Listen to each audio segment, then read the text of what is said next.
네, 참으로 감격적인 순간입니다. 감히 이렇게 말할 수 있겠습니다. 대한민국 새로운 역사가 시작된다. 지금 우리는 상상할 수 없는 새로운 미래를 맞이하고 있습니다.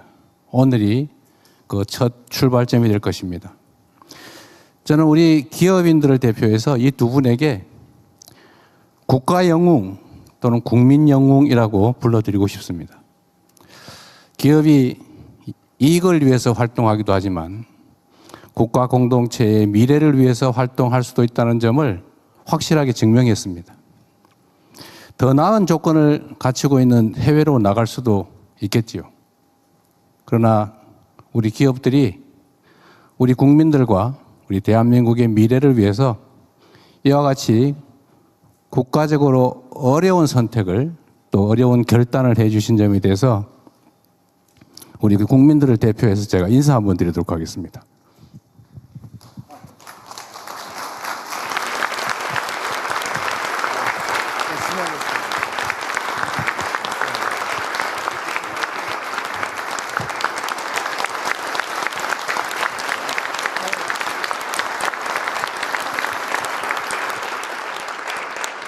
저희가 앞으로 이 계획을 차질 없이 확실히 수행하겠다는 의미로 손 한번 잡아보겠습니다. 네, 대통령님과 두 회장님께서는 손을 하나로 모아주시죠. 네, 제가 대한민국의 미래를 위해라고 외치면 파이팅으로 모두 함께 한마음 한뜻으로 외쳐주시기 바랍니다. 자, 대한민국의 미래를 위해 파이팅! 자, 다시 한번 하겠습니다. 대한민국의 미래를 위해 파이팅! 고맙습니다. 네, 세 분께서는 자리로 돌아가 주시기 바랍니다.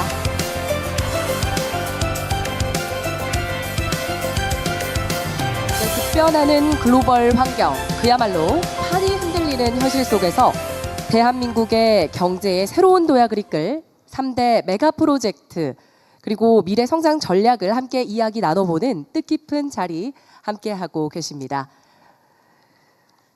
자, 이어서 3대 메가 프로젝트 육성 방안 자유 토론을 진행하도록 하겠습니다. 최대한 많은 분들께 발언의 기회를 드리기 위해서 발언자분께서는 핵심만 짧게 말씀을 부탁드립니다. 또 오늘 기회를 얻지 못한 분들께서는 서면 질의서에 적어주시면 추후 필요시에 답변 드리도록 하겠습니다.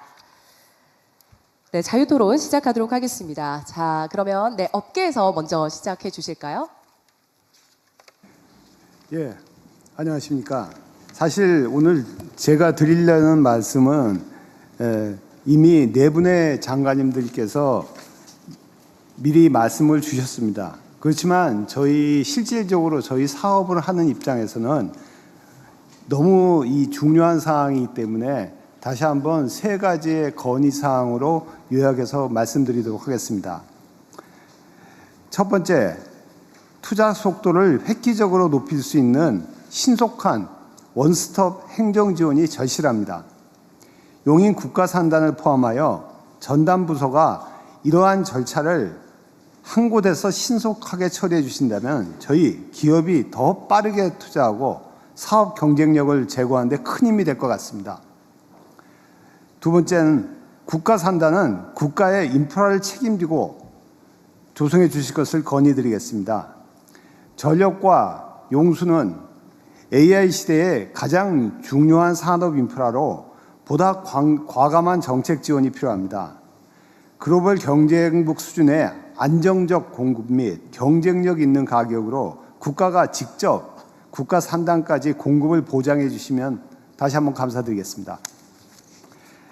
마지막으로 국토부 장관께서 말씀 주셨는데 정주 여건도 획기적으로 지원해 주시기를 부탁드립니다. 그렇게 되면 오늘처럼 앞으로도 민관이 한뜻으로 힘을 모아 속도를 낸다면 대한민국은 더욱 크게 도약할 수 있을 것으로 확신합니다. 감사합니다.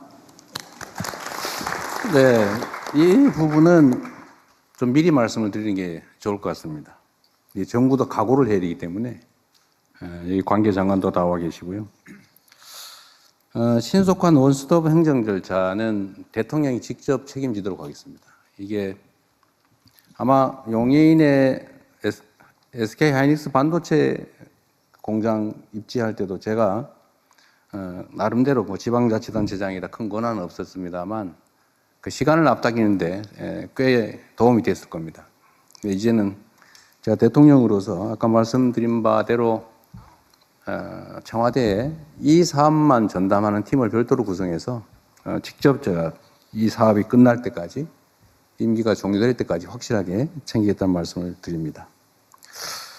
두 번째로 국가산단 인프라, 특히 이제 전력과 용수 등 이제 꽤 비용이 드는 부분인데 이거는 이미 반도체 특별법에 지방에 대한 우선 지원이 가능하도록 되어 있기 때문에 이 부분은 정부에서 확실히 책임을 지도록 하겠습니다. 다만 이게 이제 예산이 꽤 많이 부담되는 것이어서 해당 지방 정부가 또 일부 부담을 하면 원하시는 바대로 정부 영역에서 지방 정부, 중앙 정부 영역에서 책임을 질 수 있을 거다. 그리고 마침 또 민영배 당선자, 광주 전남 특별시 당선자께서 시장 당선자께서 지방 통합에 따른 최대 20조 원, 연간 5조 원 한도에서 정부 지원을 받게 되면 뭐 최대 본인들이 지원받는 금액 전부를 투자해서라도 반드시 책임을 지겠다 이렇게 또 말씀을 하시고 계세요.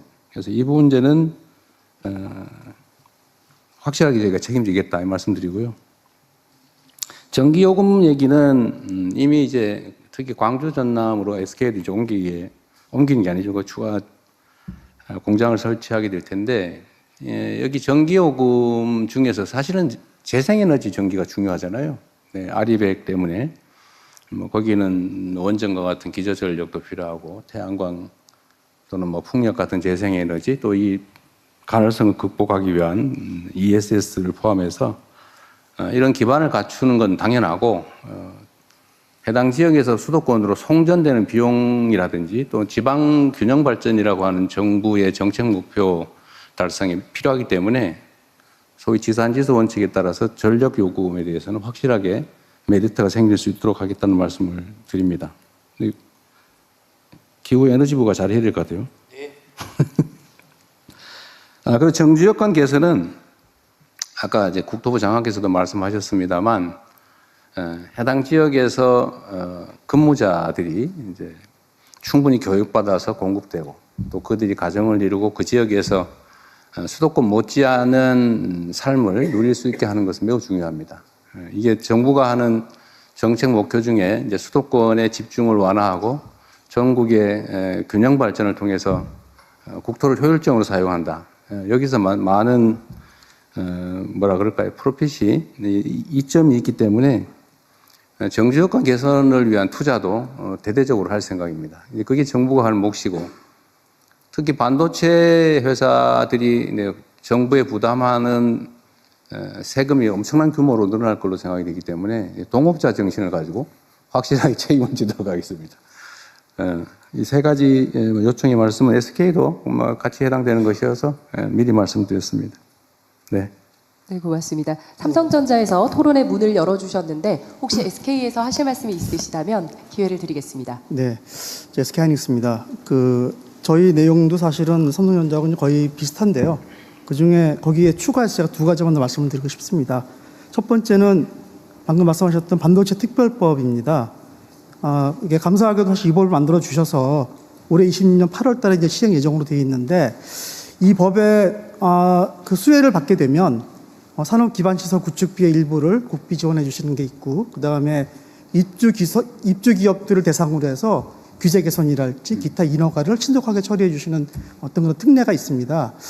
근데 아쉽게도 오늘 발표된 내용 중에 용인 산단은 일반 산단으로 분류가 돼 있어서 이 반도체 특별법의 혜택을 받을 수가 없게 돼 있습니다. 물론 이게 소부장 특화단지랄지 첨단 전략산업 특화단지로 지정은 되어 있습니다만 용인도 저희가 이제 공사 시작한 지 1년여밖에 안 되는데 여기도 좀 특별법에 수혜를 받게 해주신다 그러면 굉장히 저희만이 SK하이닉스만이 아니고 거기에 입주하는 굉장히 많은 저희 그 협력사들이 같이 혜택을 받을 수 있을 것 같아서 그 부분을 좀 말씀드리고 싶었고요.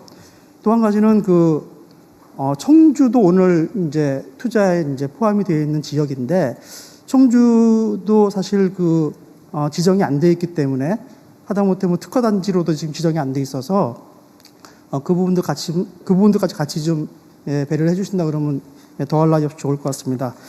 두 번째는 사실 이것도 이미 다 준비를 해주셔서 약간 좀 중원본이 될 수 있을지 모르겠지만 그 정주 여건 관련돼서 여러 가지 어떤 좋은 그 계획들을 가지고 계시고 이렇게 어떤 굉장히 멋있는 그런 어떤 플랜이 있는데 저희가 그 지방에 내려가게 되면 많은 협력업체와 같이 가게 될 겁니다. 그리고 이제 더군다나 그 젊은 인재들도 같이 많이 갈 텐데 가장 우려되는 것은 어떤 주거나 문화도 있지만 이 교육 문제거든요. 그러니까 자칫하면 또 이제 저 주말 부부가 생길 수도 있고 나는 지방에 있지만 우리 가족은 서울에서 그러니까 그런 일이 안 생기려면 저희가 볼 적에는 굉장히 좋은 고등학교, 굉장히 좋은 초등학교, 중학교들이 있으면 굳이 서울 가지 않고 아니 수도권 가지 않고도 훌륭한 교육을 받을 수 있을 것이고 그렇게 된다 그러면은 조기에 이렇게 좀 정착하는데 큰 도움이 될 것 같아서 말씀하셨던 내용들에 분명히 아마 포함되어 있을 것 같은데 다시 한번 강조를 드리고 싶었습니다.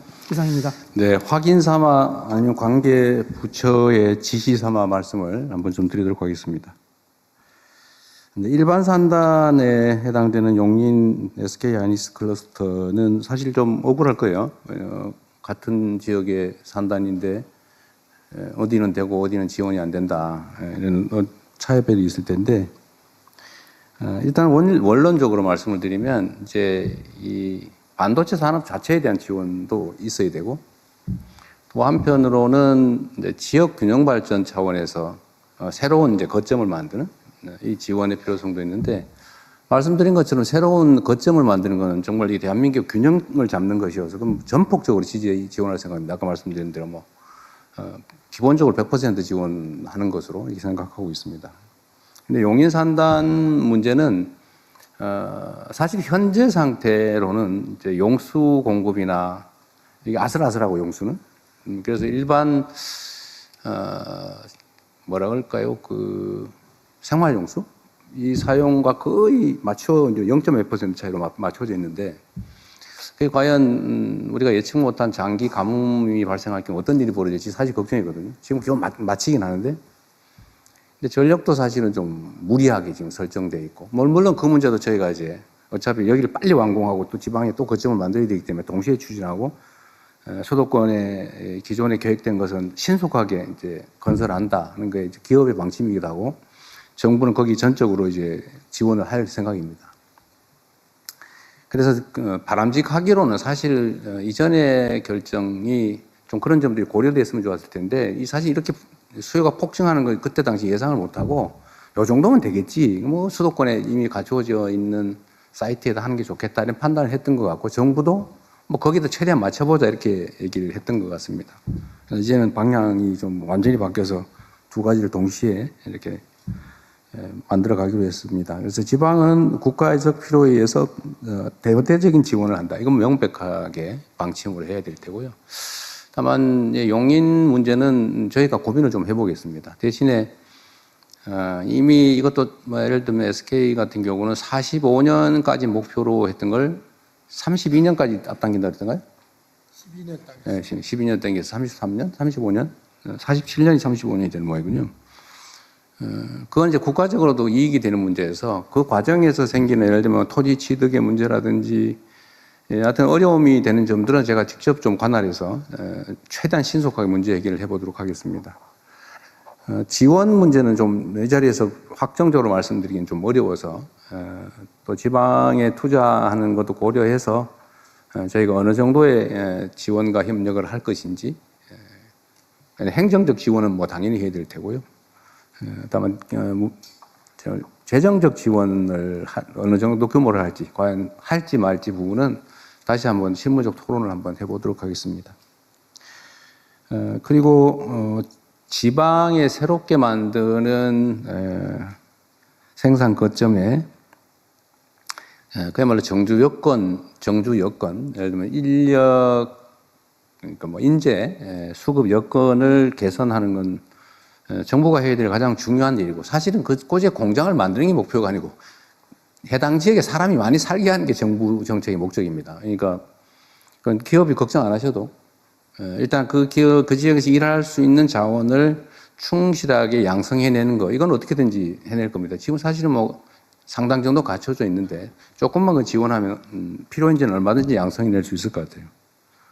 일각에서 호남에 인재를 구할 수 있겠느냐 뭐 그런 얘기를 하는데, 사실은 수도권만 기회가 있으니까 다 몰려와서 그러지 거기도 충분히 인적 자원이 있죠. 잠재력이 있으니까 제대로 교육하고 희망을 주면 얼마든지 인재 양성은 가능할 거다 생각합니다. 주거 환경 개선이나 문화 인프라를 구축하는 거, 또 사실 보건 의료 인프라도 중요하거든요. 예를 들면 이런 문제도 정부의 재정 투자나 지방자치단체, 지방정부와 협력해서 확실하게 서울에 사는 거나 뭐 경기도 일대, 인천 일대 사는 것보다 오히려 여기가 훨씬 낫다, 이런 생각이 들 수 있을 정도로 저희가 챙길 생각입니다. 대학도 마찬가지죠. 대학은 이미 뭐 서울대 10개 만들기, 거점 대학 육성 이렇게 해서 해당 지역에 대학에 대한 지원은 대폭 늘어날 거예요. 그래서 인재 양성이나 대학 지원은 문제가 없을 건데, 이제 초중고가 사실은 큰 관심사죠. 젊은 노동자들이 과연 그 지역에서 아이들을 양육하면서 생활할 수 있겠느냐. 이게 최고의 관건인데, 저희 정부의 현재 계획으로는 가능한 모든 방안을 다 동원한다. 예를 들면 특수한 형태의 뭐 교육 방식이나 이런 것들도 다 필요하면 도입할 수 있도록 하고, 해당 지역이 지금 그 광역통합특별법에 적용을 받기 때문에 이런 예외적 조치가 상당 정도 가능하게 돼 있죠. 그래서 해당 지역에서 좋은 학교에서 아이들을 잘 가르치고 양육할 수 있는 교육 시스템을 갖추는 것도 저희가 확실하게 걱정하지 않도록 책임지도록 하겠습니다. 네, 고맙습니다. 하나 안내 말씀드리면 발언하실 때 소개를 꼭 부탁드립니다. 자, 그럼 발언을 희망하시는 분들께서는 자유롭게 손을 들어서 저랑 마주보고 있는 스트라이프 셔츠. 네, 감사합니다. 피지컬 AI 기업 다임의 대표를 맡고 있는 장영재입니다.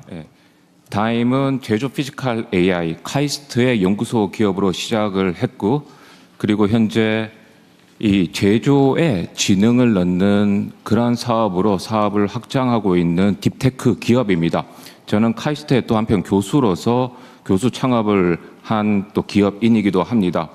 제가 오늘 제안드리고 싶은 것은요, 이 피지컬 AI 기반 공장 수출 산업에 대해서 제안드리고자 합니다. 저희가 해외 기업들과 일을 하면서 해외 기업들의 요청이 상당히 많습니다. 이 피지컬 AI 기술이 필요한데, 그렇다면은 지능뿐만 아닌 로봇은 어떻게 넣어야 되는가? 그리고 센서, 그리고 제어기, 그리고 부품들은 어떻게 넣어야 되는가? 더 나아가서 공장을 턴키로 지어줄 수 없느냐? 이런 요청이 상당히 많습니다.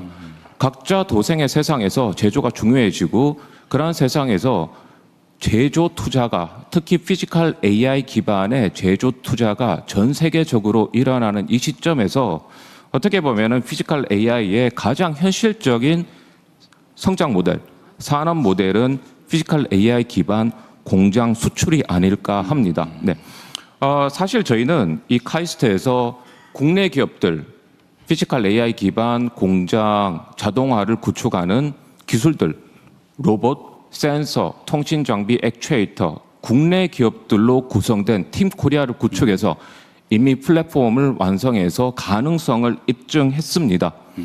즉 그만큼 이 반도체와 데이터 센터는 저희가 투자를 해서 수요를 충족하는 모델이지만, 저희가 이제는 대한민국은 이젠 남이 만든 수요가 아닌 저희가 수요를 직접 만들어서 첨단 공장을 지으려면 대한민국이다 라는 새로운 수출 모델로 성장하는 전략을 부탁드리겠습니다. 그리고 마지막 한 가지 대통령님께 부탁 말씀 하나 드리겠습니다.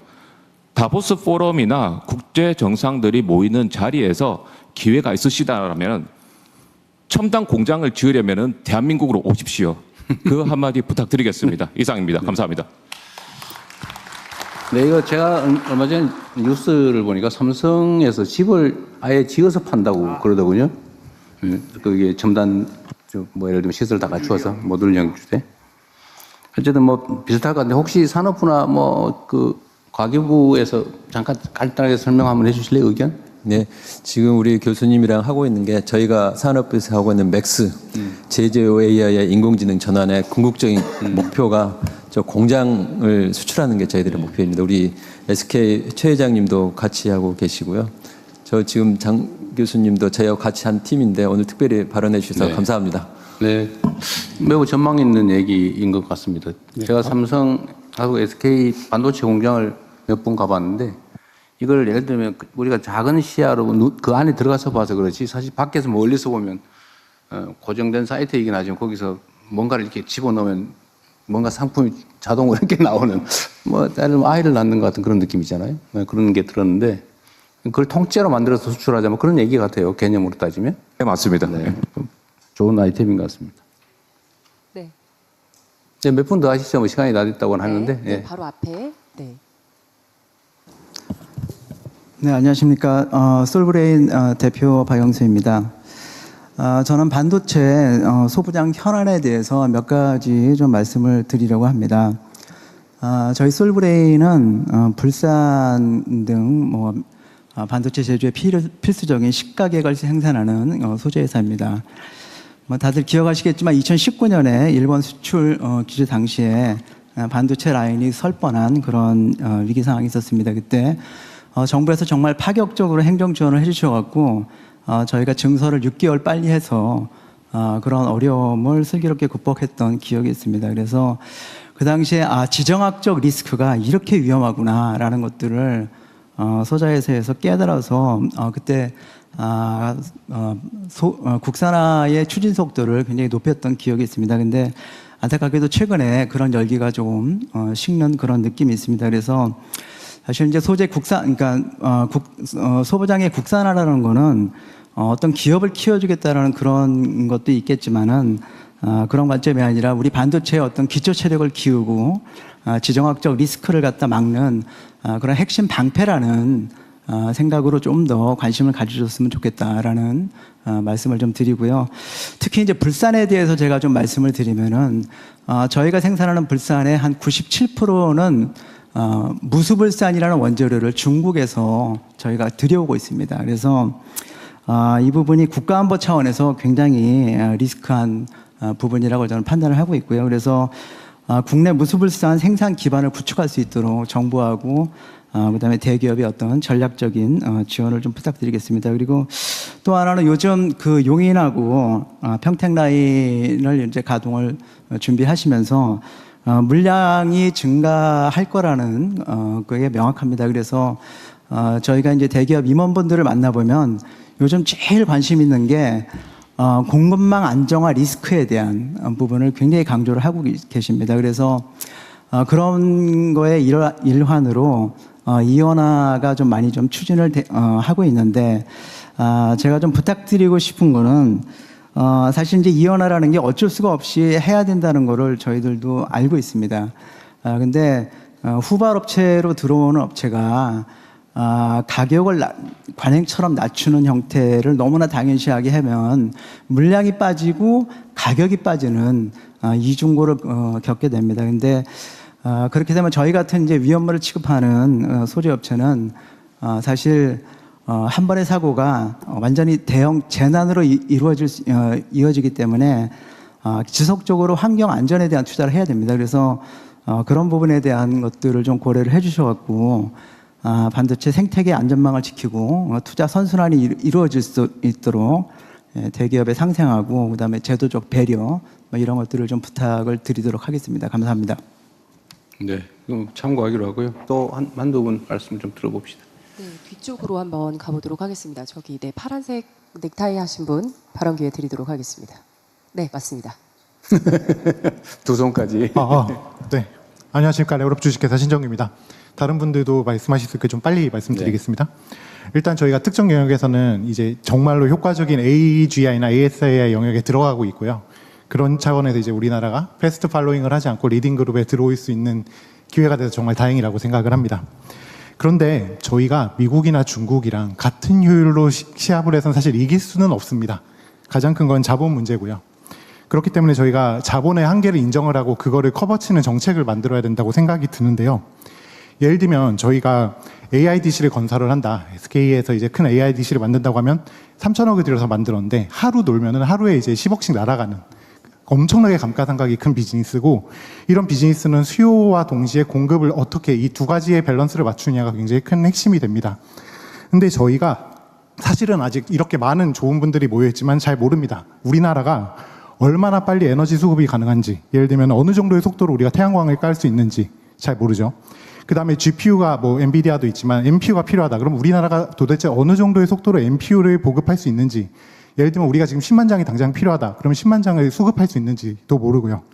그 다음에 무슨 모델을 만들어서 어떻게 서비스를 해야 할지, 그러니까 이렇게 만든 데이터 센터에서 실제로 서비스를 직접 돌려야 이윤이 나지, 안 그러면 사실 해외 업체한테 데이터 센터 지어주는 꼴밖에 안 되거든요.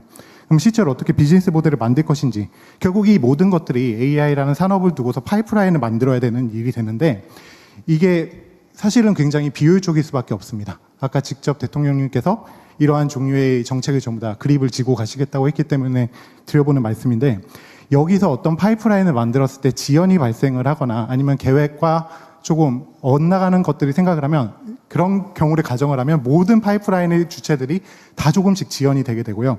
결국 이거는 자본이 로스되는, 그러니까 자본이 잃어버리는 형태로밖에 나타나지 않게 됩니다. 그래서 좀 고려해 주셨으면 하는 거는, 이런 파이프라인을 설계를 할 때 최대한 이 시장에 맡기되 그 시장에서 각각 발생하는 모든 주체들의 조율 역할을 잘 해주셔서, 이런 어차피 우리나라가 그렇게 많은 자본이 있는 나라가 아니니까 이 자본의 효율성을 최대화하고 최적화할 수 있도록 신경 써 주셨으면 좋겠습니다. 네.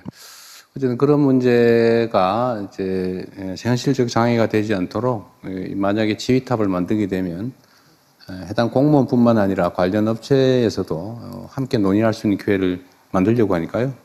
뭐 필요할 때 얼마든지 얘기하셔도 될 것 같습니다. 네, 고맙습니다. 네, 이미 예정된 시간이 지났습니다. 네, 한두 분 더 꼭 하시죠. 필요한 의견이 있는 분들 중 모두의 한 분만. 공통의 과제에 관한 얘기를 해주시면 좋을 것 같아요. 네네. 확실하게 공통의 과제라고 지금 다짐을 하시니까 얘기 한번 들어보죠. 네, 꼭 필요하신. 감사합니다. 발언 기회 주셔서. 수자원공사 사장입니다. 최근에 산업용수 부족에 대한 우려를 하신 분들이 일부 계셔서 말씀드리겠습니다. 저희들이 서남권에 확보하고 있는 댐 중에서 현재 여유량하고 일부 조정량을 하면 40만 톤에서 50만 톤 정도 됩니다. 현재 상태로? 예, 현재 상태로 저희 수자원공사만 단독으로 공급할 수 있는 물량이. 그리고 수계를 일부 조정하거나 전환해서 일부 확보할 수 있는 물량이 있고요.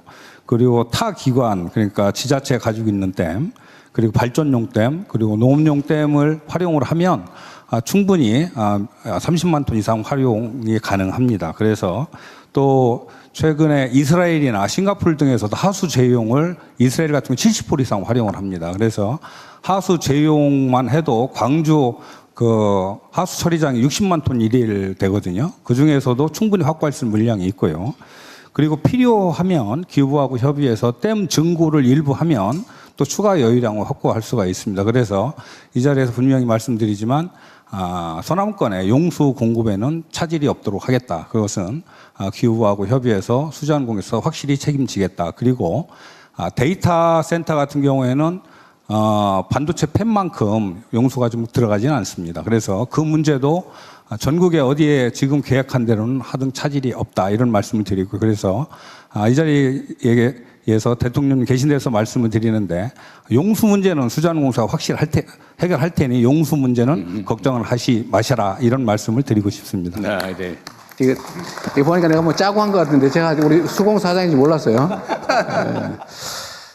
현재 상태로도 그러니까 조정 없이 35만 톤, 조금 조정하면 65만 톤. 예, 지금 그 반도체 다른 기관까지 하면 100만 톤 정도. 예, 충분합니다. 네, 알겠습니다. 예.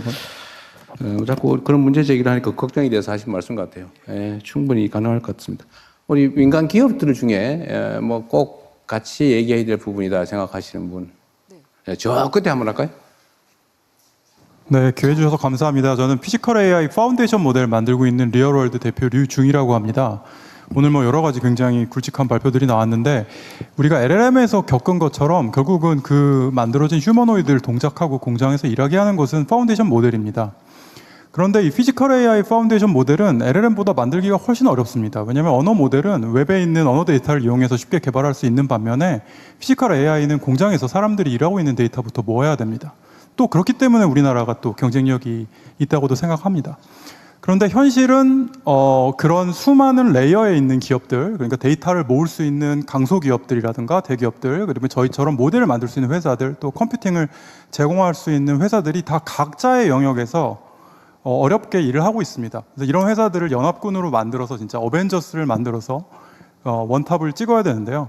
좋은 소식을 하나 말씀드리면 저희가 최근에 오픈소스로 공개한 저희 파운데이션 모델이 엔비디아를 이기고 전 세계 1위를 했습니다.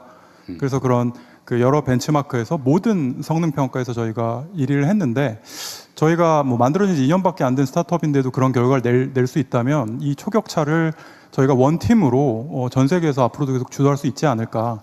그 LLM 같은 경우에는 독자 파운데이션 모델이라는 프로젝트를 통해서 우리가 빠른 시일 내에 글로벌 3강을 이뤘습니다.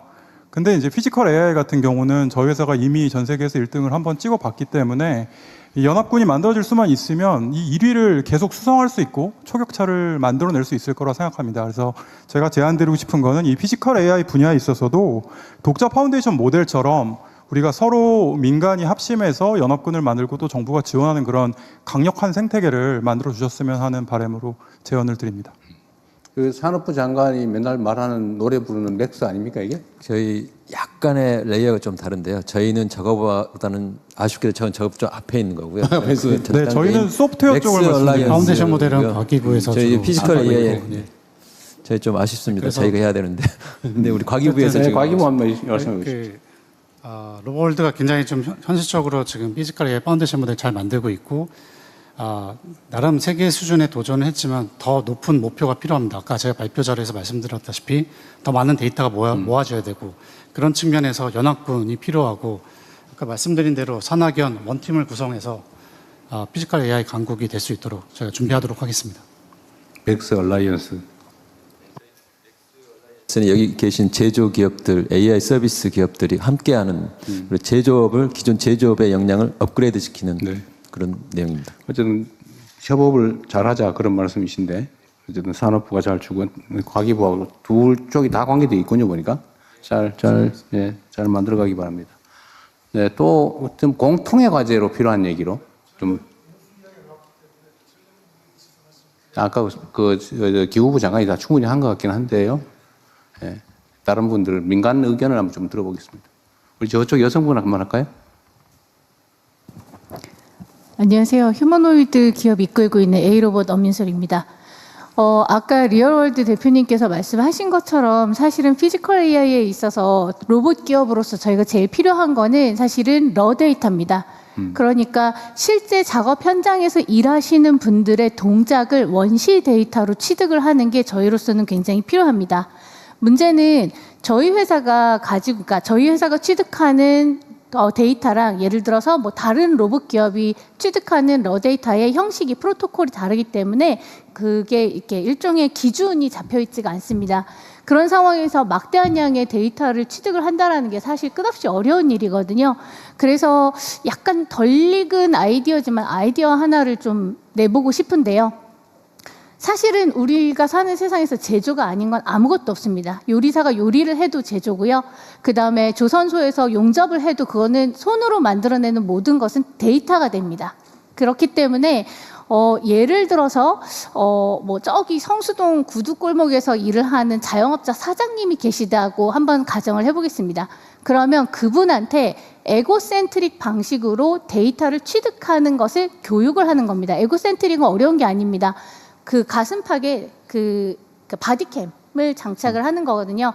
그걸 통해서 그 카메라의 시야각에 들어오는 매니플레이션을 할 수 있는 데이터를 취득을 해서 그거를 샌딩을 할 수 있는 것까지를 교육을 해주시면 그러면 정부가 그 데이터를 마치 쌀을 수매하는 것처럼 수매를 하시는 겁니다.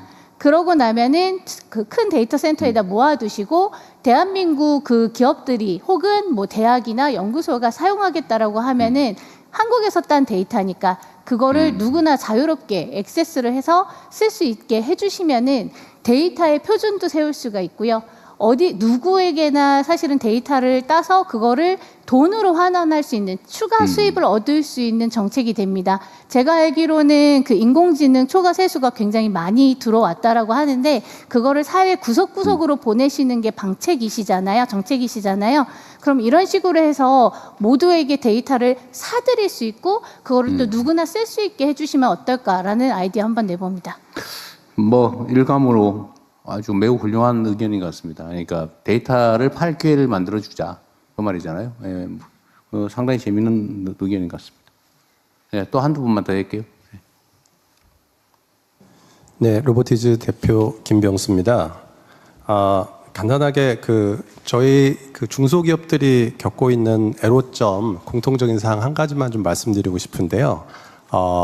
지금 뭐 피지컬 AI의 중요성은 다 이렇게 얘기를 해주셨는데, 저희가 지금 현재 그 제너레이티브 AI가 그러니까 에이전틱 AI로 넘어가면서 메모리, 특히 그 HBM 같은 메모리 잘 준비해서 저희가 지금 수혜를 보고 있는데, 그 다음 피지컬 AI가 지금 한 2, 3년 정도밖에 남지 않았거든요. 그리고 역시 대기업들은 잘 준비를 하고 계신 것 같아요. 근데 중소기업 입장에서 현재 중국 업체들과 어렵게 경쟁하고 있다는 점 말씀을 드리면서, 여기서 국민성장펀드가 좋은 역할을 해줄 수 있음에도 불구하고 저희는 이제 상장해서 코스닥에 있는데 그 활용하기 좀 어려운 사항 두 가지를 좀 말씀드리고 싶어요. 첫 번째는 국민성장펀드는 비상장에는 투자를 하지만 상장업체에는 대출로서 지원을 합니다. 그래서 CB나 BW 같은 사항이 있기 때문에 오히려 이게 역차별이 되고요. 그리고 또 50%도 민간이 또 부담을 해야 되기 때문에 민간 투자 쪽에서요. 근데 그런 것들을 잘 이제 어우러서 받을 수 있으려면은 일단 코스닥에 들어가 있는 업체들은 굉장히 어려움이 있습니다. 그래서 그 두 가지를 해결해 주신다면, 물론 이제 투자 대상 기업에 대한 철저한 검증이 먼저 있어야 될 겁니다. 근데 그 검증을 해 주시고, 그 다음에는 그런 두 가지의 그 어려움을 좀 해결해 주시면, 피지컬 AI 기업으로서 굉장히 그 경쟁력을 확보하는 데 도움이 될 것 같습니다. 딱 한 분만 더 하죠. 시간이 네, 마지막 분으로. 네. 전에 한 봤던 분이신 것 같아요. 김재원 선생? 전에 한 봤던 분 아닌가요? 말씀하십시오.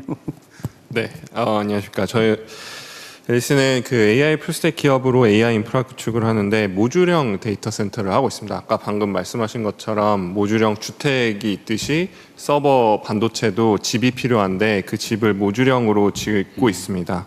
그리고 저희가 최근에 이제 국가 GPU 사업에 참여하고 있는 상황에서 이번에 국가 사업 외에 민간의 수요를 저희가 맞추기 위해서 호남 지역에 모듈형 데이터 센터 구축을 시작을 했습니다. 그래서 연내에 다 구축할 예정이고요. 이 현장에서 AI 인프라가 이제 필요한 것은 어떻게 보면 반도체만은 아닙니다. 그러니까 GPU와 NPU를 가동할 데이터 센터가 지금 적지시에 제공이 돼야 되는데 3년이 걸립니다. 근데 지금 당장 필요하기 때문에 이 3년 동안의 시간 안에 모듈형으로 구축해서 연구기관이나 기업들한테 굉장히 빠르게 제공할 수 있다는 점 말씀드리고 싶고요. 그리고 추가적으로 클라우드 기술이 굉장히 중요합니다. 그래서 데이터 센터는 물리적인 공간이고 클라우드는 가상화된 공간인데 그 클라우드 기술이 국내가 좀 취약해서 이 부분에 대한 추가적인 연구가 굉장히 중요합니다. 그래서 이제 대통령님께서 말씀 주신 어떻게 보면 5만 장 빨리 구축해서 운영해야 된다라고 하신 부분을 정말로 전력과 인허가 금융 지원이 전폭적으로 지원이 되면 저희 같은 경우는 정말 연내 그리고 내년에 5만 장을 구축해서 운영할 수 있는 모듈형 데이터 센터 기반이 마련됐다고 말씀드리고 싶고 그걸 꼭 도전해서 구축을 완료하고 싶습니다. 감사합니다. 네. 시간 관계상 토론을 마무리하도록 하겠습니다. 바쁘신 일정 중에도 귀한 의견 나눠주신 모든 분들께 감사드립니다. 끝으로 대통령님 마무리 말씀 있겠습니다. 네, 저는 뭐 과정에서 제 의견도 꽤 많이 말씀드렸습니다. 오늘 두 분의 발표 그리고 여러분들의 의견을 들어본 바로는 대한민국이 역시 위대한 나라다 그런 생각이 듭니다. 정말 아무것도 없었던 다 파괴된 나라가 어쨌든 교육을 통해서 또 노력을 통해서 경제적으로, 정치적으로, 문화적으로 세계가 인정하는 선도적 국가로 자리 잡고 있습니다. 어쨌든 기업인들 여러분들의 노력으로 또 우리 노동자들의 협업으로 대한민국이 지금까지 이렇게 세계적으로 인정받는 나라가 됐지만 이제 새로운 기회를 맞이해서 정부와 민간이 힘을 합쳐서 전혀 이때까지 상상하지 못했던 새로운 미래를 만들어갈 수 있겠다라는 그런 자신감도 생깁니다.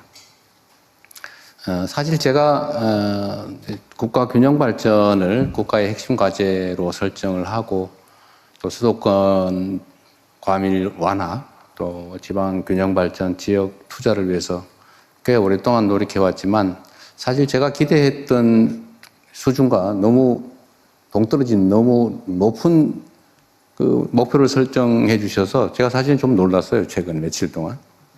우리의 역량이 이런 정도까지 되는구나.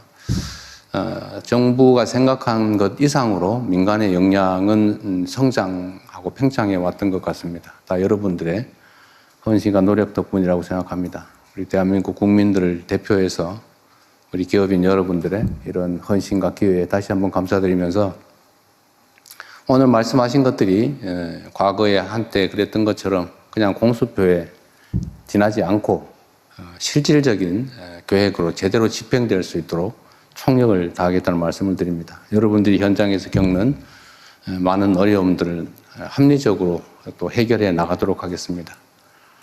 기업이 잘 돼야 나라가 잘 됩니다. 또 나라가 잘 돼야 기업도 잘 됩니다. 노동자가 잘 돼야 기업도 잘 되고 기업이 잘 돼야 노동자도 잘 됩니다. 모두가 힘을 합쳐서 우리가 겪고 있는 많은 어려움들을 이겨내고 희망과 기회가 넘치는 새로운 대한민국, 대체 불가 대한민국을 꼭 함께 만들어야 되겠다라는 다짐을 하게 됩니다. 모두에게 감사드립니다. 열심히 하겠습니다. 네, 고맙습니다.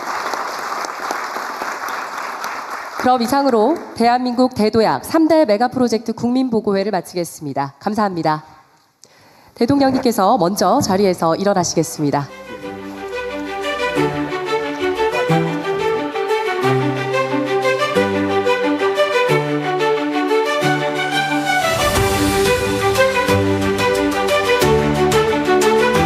오늘 참석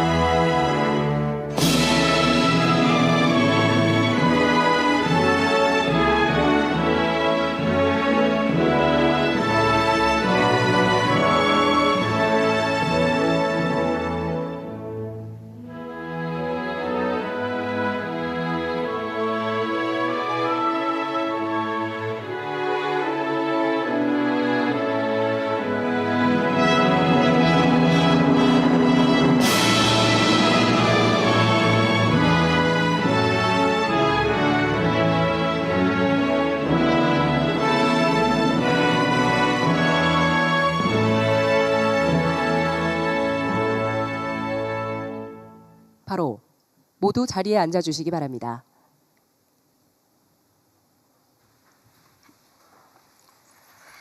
지금부터 대한민국 대도약 3대 메가 프로젝트 국민보고회를 시작하겠습니다. 그럼 대통령님의 모두 발언이 있겠습니다. 네, 이 자리를 지켜오시는 국민 여러분, 제가 1년 남짓 대통령직을 수행하면서 나름 해야 될 일들을 성실히 해왔고 그에 따른 작은 성과들도 있었다 이렇게 자부합니다.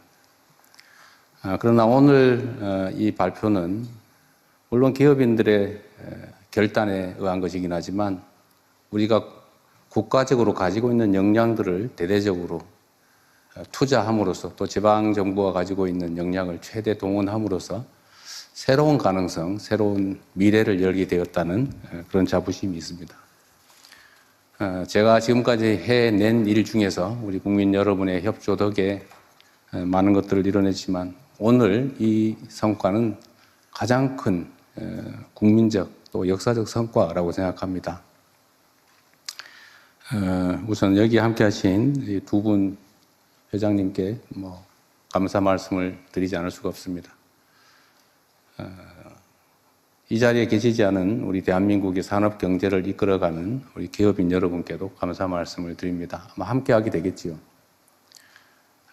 여러분들이 만들어낸 이 거대한 대전환의 결단을 우리 정부가 전적으로 잘 지원하겠다는 말씀을 드리면서 준비된 말씀을 몇 가지 드리겠습니다. 대한민국은 새로운 대도약의 전환점에 서 있습니다. 이 대도약을 준비할 또 수행할 주역인 두 분을 한자리에서 만나게 돼서 참으로 반갑습니다. 국정 2년차 올해를 세계 어떤 나라도 대신할 수 없는 대체 불가 대한민국의 꿈이 시작되는 한 해로 꼭 만들겠습니다. 이를 위해서 가장 핵심적인 과제는 초격차 산업 강국으로의 대도약입니다. 반도체, 인공지능 등 첨단 기술 분야의 압도적 경쟁력을 확보하고 이를 통해 일궈낸 성장의 과실이 전국 모든 국민들에게 골고루 퍼져나갈 수 있도록 또 모든 국민들이 체감할 수 있도록 만들어 나가야겠습니다. 오늘 이 자리가 이 막중한 과업을 수행하는 첫 출발점이 될 것입니다. 지금은 전 세계 경제 지형의 판이 흔들리는 그야말로 승부의 시간입니다. 소위 말하는 인공지능 대항해 시대, 인공지능 신대륙을 선점하고자 하는 미국과 중국을 포함한 주요국들이 사활을 건 경쟁을 벌이고 있는 상황입니다. 천문학적 규모의 기업 투자 그리고 정부 지원이 어우러진 국가 대항전이 펼쳐지고 있습니다. 특히 최근에 글로벌 인공지능 전쟁은 총력전인 동시에 국지전이기도 합니다. 연산과 추론을 담당하는 반도체, 또 대규모 데이터를 처리하는 인공지능 데이터 센터, 인공지능을 현실에서 구현할 피지컬 AI, 그리고 전력, 용수 등 기초 인프라까지 국가적 대경쟁의 전선이 무한히 확대되고 있습니다. 눈 깜짝할 사이에 페이지가 넘어가는 시대가 열리고 있습니다. 오직 속도전만이 살 길입니다. 어떤 나라보다 빠른 속도로 인공지능의 핵심 요소를 확보해야 합니다. 반도체, 피지컬 AI, 인공지능 데이터 센터가 대도약을 위한 삼각축입니다. 이를 하나로 묶어서 속도감 있게 한국형 인공지능 생태계를 구축하는 일에 정부와 민간의 역량을 총결집해야 합니다. 폭발적으로 늘어나는 반도체 수요에 맞춰서 현재 진행 중인 생산 거점들을 빠르게 완성해야 합니다. 그리고 서남권 등의 대규모 신규 투자를 통해서 압도적인 공급 역량을 미리 확보해 나가야 합니다. 잘 아시는 것처럼 기존의 용인 평택을 중심으로 한 사이트는 이미 한계에 다다르고 있습니다. 특히 전력, 용수 등이 한계에 다다르고 있는데 지금 계획된 사이트들 폐업을 신속하게 다 완료하고 지금 오늘 발표하시겠습니다만 지금보다 속도를 매우 앞당겨서 이뤄내야 되지 않을까 싶습니다. 용수 그리고 전력 그다음에 값싸고 안정된 용지 그리고 인프라 등이 구축된 새로운 사이트를 확고하게 개발해야 됩니다. 전국 각지에 AI 데이터 센터를 구축하는 일도 중요한 과제입니다. 피지컬 AI를 통해 현장에서 수집한 데이터가 다시 데이터 센터로 모여서 산업 혁신을 이끄는 선순환 체계를 구축할 때입니다. 이러한 삼각축이 톱니바퀴처럼 유기적으로 돌아갈 때 비로소 대한민국은 인공지능 혁명을 주도하는 전 세계적인 초격차 산업 강국으로 도약하게 될 것입니다. 이 지점에서 특별히 강조하고 싶은 점이 하나 있습니다. 바로 지역에 대한 전략적 접근과 활용입니다. 모두 다 알고 있는 것처럼 대한민국은 식민지에서 해방된 나라 중에 산업화와 또 민주화를 동시에 이뤄낸 위대한 나라입니다. 그리고 이 산업화 시기에 우리가 자원이 부족했기 때문에 불가피하게 수도권 집중 정책을 취했습니다. 물론 영남을 중심으로 한 산업 배치도 마찬가지였습니다. 전국에 골고루 투자하기에는 투자 자원이 부족했기 때문에 불가피하게 특정 지역을 선정해서 요즘 말로 하면 소위 올인하는 그런 전략을 취했습니다. 성장을 하는데 매우 유용했습니다. 그러나 지금은 이게 집중에 따른 비효율이 심화되면서 수도권은 폭발 직전이고 또 지방은 소멸 직전의 위기를 겪고 있습니다. 이제 바꿔야 됩니다. 모두가 아는 것처럼 국가 균형 발전은 대한민국 핵심 생존 전략이 됐습니다. 그리고 지역에 전력, 용수, 부지가 풍부한 곳들이 생기게 됐습니다. 특히 호남 지역을 우리가 생각하지 않을 수 없는데 오늘 영남, 강원, 충청 지역에 대한 투자 계획도 발표되겠지만 그중에 한 지역이라고 하면 호남 지역이 장기간 개발해서 소외되면서 오히려 이게 기회 요인이 된 측면이 있습니다. 용수도 풍부하고 특히 신재생 에너지가 풍부한 곳이 바로 서남 해안 일대입니다. 그래서 이 전력과 용수가 풍부한 그리고 용지, 안정되고 값싼 용지가 풍부한 지역을 새로운 사이트로 개발해야 됩니다. 우리 기업들이 3대 메가 프로젝트의 거점으로 지역을 선택한 이유도 바로 이 때문입니다. 기업들 입장에서야 공익적 관점에서 지방을 고려할 수 있지만 사실 그것보다는 기업은 성장과 이윤이 중요하죠. 그 점을 인정해야 됩니다. 국가 입장에서는 균형 발전이 매우 중요하죠. 그래서 이 양자를 균형을 맞추는 일이 중요합니다.